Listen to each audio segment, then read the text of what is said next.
नमस्कार, मैं हूं प्रियंका और आप देख रहे हैं एक न्यूज़ 24। देखिए, आए दिन पेपर लीक का मामला निकल के सामने आता है। कभी बीपीएससी का पेपर लीक तो कभी नीट का पेपर लीक। इसी बीच आज एक पुलिस मुख्यालय में एक प्रेस कॉन्फ्रेंस को आयोजित किया गया। देखिए, बीपीएससी पेपर लीक का मामला काफ़ी तेज़ी से वायरल हो रहा है। उसी के बीच पुलिस मुख्यालय में आज प्रेस कॉन्फ्रेंस को आयोजित किया गया, जिस प्रेस कॉन्फ्रेंस में कुंदन कृष्णन ने इस प्रेस कॉन्फ्रेंस को आयोजित किया और वो कई ऐसे मुद्दे को भी उजागर किए। इस प्रेस कॉन्फ्रेंस में कुंदन कृष्णन भी मौजूद थे, जिसमें बीपीएससी को लेकर वो कई ऐसे मुद्दे को उजागर किए और कई ऐसे आरोपी का भी वो नाम उजागर किए, जिसके बारे में जानने के लिए आज मेरे यहाँ सहयोगी मौजूद है, जिसके बारे में आपको जानकारी देंगे। तो चलिए सितेश से जानते हैं कि आज प्रेस कॉन्फ्रेंस में कुंदन कृष्णन ने क्या क्या मुद्दे को रखा। देखिए, सबसे पहली बात हम एक बार चर्चा कर लें कि देखिए परीक्षा का मतलब क्या होता है। परीक्षा का वो अर्थ होता है कि परिश्रम जिन बच्चों ने किया है उसका निष्कर्ष क्या निकलता है, उसको एक सकारात्मक परिणाम के रूप में देखा जाए और उस परिणाम में जो सफल होते हैं उनको चयनित कर जिस विभाग की वैकेंसी है उसमें उसका पद दिया जाए। लेकिन बिहार के अलावा भारत के कई ऐसे राज्य हैं जहां पेपर लीक जैसी बातें आम बोलचाल की भाषा और आसान हो गई हैं। लेकिन इसको लेकर बिहार सरकार ने अब सख्त रवैया अपनाया है, साथ ही शासनिक और प्रशासनिक व्यवस्था को भी दुरुस्त करने का काम किया है। आज का जो प्रेस कॉन्फ्रेंस था उसका मुख्य उद्देश्य ये था कि आखिर पेपर लीक किस वजह से हो रही है, किन की वजह से हो रही है, साथ ही इस मामले में संलिप्त कौन है। तो इन्हीं तमाम मुद्दों को लेकर प्रेस कॉन्फ्रेंस किया गया था। आपको बता दूं कि इस प्रेस कॉन्फ्रेंस में एडीजी कुंदन कृष्णन भी मौजूद थे, साथ ही ईओयू के डीआईजी मानवजीत सिंह ढिल्लो भी थे। इसके अलावा इसके एडीजी ईओयू के सुनील कुमार भी मौजूद थे। इस प्रेस कॉन्फ्रेंस में कई अहम बातें निकल कर आई और इस प्रेस कॉन्फ्रेंस का उद्देश्य यही था कि इस तरीके से जो भी आपराधिक घटनाएं और पेपर लीक जैसी बातें आ रही हैं उस पर अंकुश लगाया जाए, साथ ही एक सकारात्मक परीक्षा लिया जाए। ईओयू और एडीजी के जो रेडार पे हैं उसमें संजीव मुखिया हैं। कई ऐसे संस्थान भी हैं जो अभी ईओयू और एडीजी के निगरानी में है, जो पेपर लीक जैसी घटनाओं को अंजाम दिए हैं। साथ ही आपको बता दें कि जिस बीपीएससी परीक्षा की आप बात कर रही हैं, आपको इस पटना में जिस सेंटर पे ऐसी घटना निकल के सामने आई है, पेपर लीक जैसी बातें निकल कर आई हैं, उस सेंटर को अभी कैंसिल कर दिया गया है। सुबह तक ये बातें स्पष्ट नहीं हुई थी, लेकिन अभी बीपीएससी आयोग ने एक प्रेस कॉन्फ्रेंस कर इसकी जानकारी दी है और बच्चों को आश्वासन देते हुए कहा कि वो थोड़ा सा समय दें और इस पे पूरी अभी बाकी जिन लोगों की पेपर कैंसिल हुई है और जहां परीक्षा संस्थान को कैंसिल किया गया सेंटर को, उनकी फिर से परीक्षा कराई जाएगी। तो सबसे बड़ी बात इसमें यह होती है कि आखिर ये लोग हैं कौन जो लगातार ऐसी घटनाओं का अंजाम दे रहे हैं। आपको बता दूं कि 2012 से लेकर 2024 तक की अगर बात करें तो इसमें ऐसे 10 मामले सामने निकल कर आए हैं, जिसमें 545 के लगभग अभियुक्त जो हैं, जिसमें से 245 या 250 के लगभग अभियुक्तों के ऊपर आरोप पत्र जारी कर दिया गया। साथ ही इस प्रेस कॉन्फ्रेंस में एक और सबसे बड़ी बात निकल कर आई है कि जो पेपर लीक मामले में संलिप्त पाए जाते हैं या फिर उनका थोड़ा सा भी इन्वॉल्वमेंट रहता है, तो उस तरीके के अपराधियों को कड़ी से कड़ी सजा दी जाएगी। साथ ही 10 साल तक उन्हें जेल भी भुगतना पड़ सकता है। इसके अलावा उनकी जो संपत्ति है वो भी सरकार जब्त करने का काम करेगी। तो ये थी इस प्रेस कॉन्फ्रेंस की सबसे मुख्य अहम बातें। बाकी हमारे सहयोगी प्रिया जो हैं उनसे भी आप बातचीत देखिए प्रिया, तो जैसा कि बताया गया कि इसमें अगर किसी आरोपी का नाम निकल के सामने आता है तो उसकी संपत्ति, उसके दादा परदादा की भी संपत्ति को जब्त कर ली जाएगी। इस पे आपका क्या कहना है? देखिए, ये लाजमी है क्योंकि जिस तरह से लगातार बच्चों के भविष्य के साथ खेला जा रहा है, ये कई बातों को खुलासा कर रहा है। क्योंकि लगातार जो बच्चे हैं इतनी मेहनत करके परीक्षा केंद्र पहुंचते हैं और वहां आने के बाद पता चलता है कि परीक्षा पेपर ही लीक हो गया।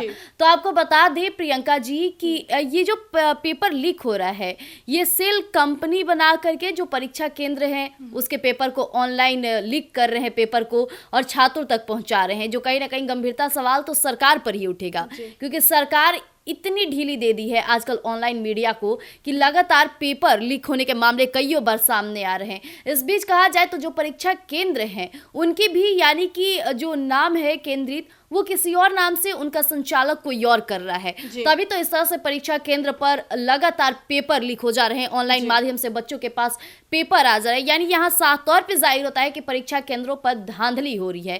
इसलिए जो आज की बड़ी मीटिंग, बड़ी बैठक हुई थी, इसमें ये भी फैसले लिए गए हैं कि जितने भी परीक्षा केंद्र है उनका GST, सारे दस्तावेज सही है या नहीं, इसकी भी पूरी तरह से जांच की जा रही है। और ये कहा जाए तो सरकार की तरफ से काफी सहायक पूर्वक हो सकता है आम जनता के लिए, छात्रों के लिए, क्योंकि जिस तरह से पेपर लीक हो रहे हैं ये बच्चों का भविष्य के साथ साथ कई सवाल खड़ा करते हैं हमारे राज्य सरकार पर भी, क्योंकि राज्य में जब इस तरह के मामले आते हैं तो न सिर्फ राज्य पर उंगली उठता है, बल्कि यहाँ के बच्चों के भविष्य, इनके एजुकेशन और इनकी कहा जाए तो कल्चर पर भी कई सवाल उठते हैं। क्योंकि लगातार हमेशा से देखा गया है कि बिहार में पेपर लीक होते हैं, ये सवाल उठना लाजमी हो जाता है कि अरे चोरी का पेपर दे करके कौन सा बड़ा तीर मार लिए। ये कहावत आपने कई बार सुनी होंगी।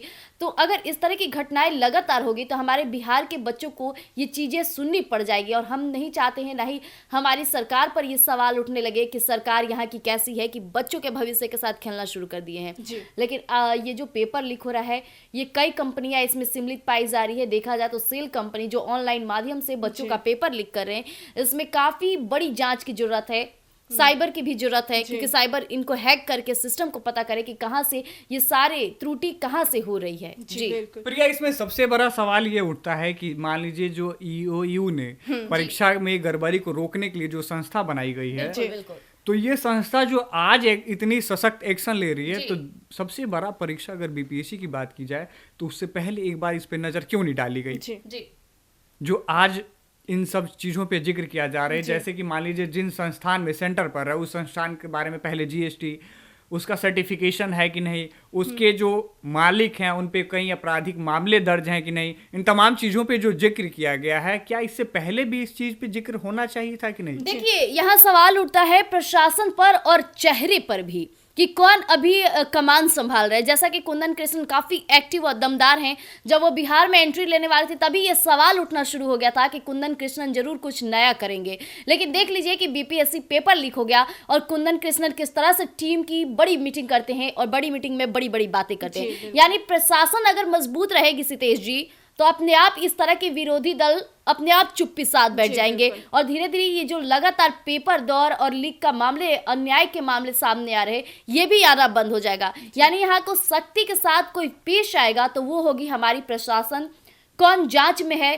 किसके अंडर में ये कमान आया है, ताकि वो एक एक चीज बारीकी से जांच कर सके। और अभी यही काम कुंदन कृष्णन जी कर रहे हैं, लगातार टीम को एक्टिव मोड में किए हैं कि हर एक छोटी सी छोटी चीजों का, एक छोटा सा भी पेपर है उसकी भी जांच की जाए, तभी इतने बड़े कंपनियों का खुलासा हो रहा है। नहीं तो इससे पहले कईयों बार पेपर लीक हुए थे, सरकार पर सवाल उठते थे, विपक्ष के नेताओं पर सवाल उठते थे कि उन्होंने कराया। अरे करवाया किसी ने भी, लेकिन पेपर तो लीक हुआ है, बच्चों के भविष्य के साथ तो खेला जा रहा है। लेकिन पहले की बातें थी कि सिर्फ बयानबाजियों का मेला लग जाता था और यही बातें लगातार सोशल मीडिया पर चलती रहती थी। लेकिन अब इसकी जांच टीम जो मौजूदा है, जिस कंपनी है, उस पर भी जांच शुरू से जांच जारी है। जी, आपको बता दें कि इस प्रेस कॉन्फ्रेंस में 3 ऐसे भी कोचिंग संस्थानों का जिक्र हुआ है, नाम अभी स्पष्ट नहीं किया गया, लेकिन 3 ऐसे संस्थान के बारे में भी बताया गया जो इस मामले में कहीं ना कहीं उनकी संलिप्तता पाई गई है, जो EOU के रडार पे हैं, साथ ही बिहार पुलिस के रडार पे हैं, BPSC के रडार पे हैं। तो क्या ऐसे संस्थान को जो BPSC के नाम पे भड़काऊ बातें कहते हैं, बच्चों को अपनी ओर आकर्षित करते हैं और इस तरीके की घटनाओं को अंजाम देते हैं, उनके साथ किस तरीके से सलूक अपनाया? देखिए, सलूक तो अपनाना चाहिए बिल्कुल। इस तरह से जो बच्चों के साथ अन्याय कर रहे हैं, लगातार हमारे भविष्य के साथ खेल रहे हैं, साथ तौर पे यहाँ देखा जाए तो बच्चे लगातार मेहनत कर रही है, कड़ी मेहनत के बाद परीक्षा केंद्र पर पहुंचते हैं। कितने दूर दूर से लोग आते हैं पैसे खर्च करके पर एग्जाम देने, कईयों सालों की तैयारी ये रहती है। तो जो कोचिंग संस्थान इस तरह की धांधली कर रहे हैं, सबसे पहले तो उनके कोचिंग संस्थान को जब्त कर लेना चाहिए। इस तरह से भविष्य में जो टीचर का टैग होता है उनसे ये टैग भी छीन लेना चाहिए, क्योंकि लगातार BPSC की तैयारी कराने वाले, अपने कोचिंग के नाम को चमकाने वाले लोग हमेशा बच्चों से पैसे ऐंठने का कार्य करते हैं, कई तरह की सुविधाएं की बात करके उन्हें ठेंगा दिखाने का कार्य करते हैं, और लगातार ये भी तक बातें कह जाते हैं कि पेपर लीक होगा तो आपका ही फायदा है। कई बार हमने सुना है शिक्षकों संस्थानों से कि पेपर लीक होगा तो उनका फायदा है, ताकि उन्हें एग्जाम में मदद मिल जाएगी। लेकिन क्या वाकई सिर्फ एग्जाम में पास करना, और जब आप रियल के कुछ बन जाओगे उस टाइम जब सवाल पूछे जाते हैं तो इसलिए ये बातें उठती है कि सिर्फ डिग्री फर्जी से टीचर बनना ही नहीं होता है। और ये जब पेपर लीक के मामले सामने आते हैं, इससे कई छात्र तो पास हो भी जाए, पेपर चुरा लिए, लिख लिए, भर दिए और पास होकर के काफी चमकता धमकता आइकॉन लेके चल दिए। लेकिन जब सवाल उठने लगेंगे, कई जांच बैठने लगेगी, नई सरकार आ जाएगी, तब ये सवाल लगातार उठ रहे हैं कि हमारे तो इतने एजुकेटेड टीचर हैं हमारे देश में कि फर्जी ऑनलाइन प्रोसेस कर रहे हैं, अटेंडेंस बना रहे हैं। इसी तरह के सवाल इन्हीं सब चीजों की वजह से आती है। एक और बड़ी बात इस प्रेस कॉन्फ्रेंस पे ये भी निकल के आई है कि हाल ही में जो सीएचओ का पेपर हुआ था उसमें भी गड़बड़ी पाई गई थी। जो 12 सेंटर थे उनकी भी चल और अचल संपत्ति भी जब्त की जाएगी। काफी पॉजिटिव चीज है जब जांच पड़ताल हो रही है तो उनके रिश्तेदार, क्योंकि हमेशा से देखा गया है बिहार में अगर बात की जाए तो अगर आप पेपर लीक कराए हैं तो ये तार काफी लंबे से जुड़ा रहता है। आपके पीछे कोई और, उसके पीछे कोई कंपनी, उसके पीछे छोटे छोटे एम्प्लॉयज, इस तरह से पेपर लीक होता है। क्योंकि पेपर लीक करने वाला एक व्यक्ति नहीं होता है कि वो गया, पेपर दिया और चल दिया। इससे पूरी तार जुड़ी रहती है कि कौन कैसे किसको कैसे ऑनलाइन के थ्रू जाएगा, इसमें कौन कंपनियां उनकी मदद कर रही है, कहाँ पे प्रिंटिंग मशीन है, इस सारी चीज़ों का ध्यान देना पड़ता है। तो जो संजीव मुखिया की जो बात हो रही है, इनकी पूरी हिस्ट्री खंगाली जाएगी, इनके रिश्तेदार सम्मिलित हैं कि नहीं, इनका बैकग्राउंड क्या है, इनके परिवार में कोई ऐसे व्यक्ति हैं कि नहीं जो परीक्षा केंद्रों से या फिर कहा जाए तो ऑनलाइन किसी कंपनी से जुड़े हुए हैं। क्योंकि क्या होता है कि लोग अपने भरोसेमंद व्यक्ति को ही हायर करते हैं इन सब चीज़ों के लिए, क्योंकि ये कोई छोटा मोटा काम नहीं है, बच्चों के भविष्य की बात है। ये भी पता उन्हें रहता है कि हम फंस जाएंगे तो हमारे साथ क्या होगी, इसलिए ये पूरी टीम जो है अपने भरोसेमंद व्यक्ति को दी जाती है। इसलिए रिश्तेदारों की भी जांच करना लाजमी हो जाती है। जी, अब सबसे बड़ा सवाल ये है कि हमने प्रेस कॉन्फ्रेंस के ऊपर जिक्र किया, जो परीक्षा सेंटर रद्द हुआ है उस पर भी जिक्र किया, साथ ही इस प्रेस कॉन्फ्रेंस से निष्कर्ष क्या निकला उस पर भी जिक्र किया। लेकिन इस तमाम मुद्दों को देखते हुए सबसे बड़ी बात यह भी है कि जिन बच्चों के साथ जिस संस्थान में सेंटर कैंसिल हुआ उन बच्चों पे क्या बीत रही होगी और उनके साथ आगे क्या कुछ होने वाला है। देखिए, इसे तो हम अपने भावनाओं से नहीं तोल सकते हैं, जो जिसके साथ जो फेस किया है वही जानता होगा। कई बच्चे तो ऐसे होते हैं लगातार इन दिनों काफ़ी अब डिप्रेशन के शिकार होते हुए नजर आती होंगी, बच्चों को देखी होंगी कि कई बार डिप्रेशन का शिकार होते हैं। आखिरकार क्यों होते हैं? यही सब कारण है कि जब वो मेहनत कर रहे हैं, प्रयास कर रहे हैं, अपने परिवार का नाम रोशन करने वाले होते हैं तो उनके पैर पर कुल्हाड़ी मार दी जाती है हमारी सरकार की तरफ से, हमारी परीक्षा केंद्रों की तरफ से। जब वो काफ़ी तैयारी के साथ घी शक्कर और दही शक्कर खा करके घर से निकलते हैं परीक्षा देने और वहां पहुंचते ये पता चलता है कि पेपर लीक हो गए, उनका परीक्षा रद्द कर दिया गया, तब उन पर क्या बीतता होगा ये आप और हम नहीं समझ सकते हैं क्षितेश जी, ये वही समझेंगे जिनका दर्द है। जी।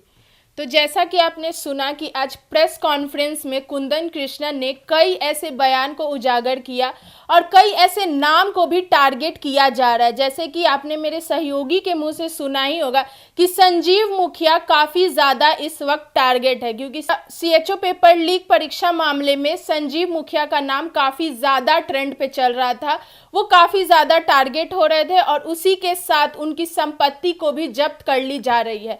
तब तक के लिए आप ऐसे ही बने रहें हमारे साथ। धन्यवाद।